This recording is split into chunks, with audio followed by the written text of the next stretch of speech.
তো গাইস, তোমরা দেখছো আমার ইউটিউব চ্যানেল বং নিলয়। এই বছরে আমি একদিনও কদবেল মাখা খাইনি, তাই আজকে কদবেল মাখা খাবো। ঘরের থেকে 50 টাকার নোটটা নিয়ে বেরিয়ে পড়লাম। আমাদের বাড়ি থেকে বাজার যেতে প্রায় 10 মিনিট টাইম লাগে। তারপরে সেই দোকানে চলে এসেছি। এখান থেকে আমি একটা কদবেল নিয়ে নিলাম। দাদু কদবেলটা মাখানোও শুরু করে দিয়েছে।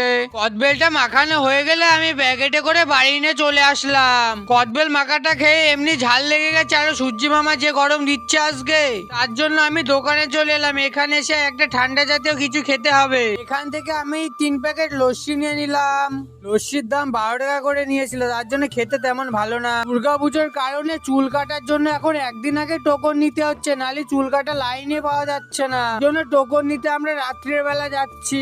এখানে লাইটিং দেখতে পেলাম যেতে যেতে। আর এটা হচ্ছে কুটিবাড়ির প্যান্ডেল, তোমাদের একবারে দেখিয়ে দিলাম যেতে যেতে। চুল কিন্তু গাইস আমি কাটবো না, আমার একটা বন্ধু কাটবে কালকে। আমাদের আগে 16 জন লাইন রেখেছিল, আমরা 17 নাম্বার সিট পেলাম।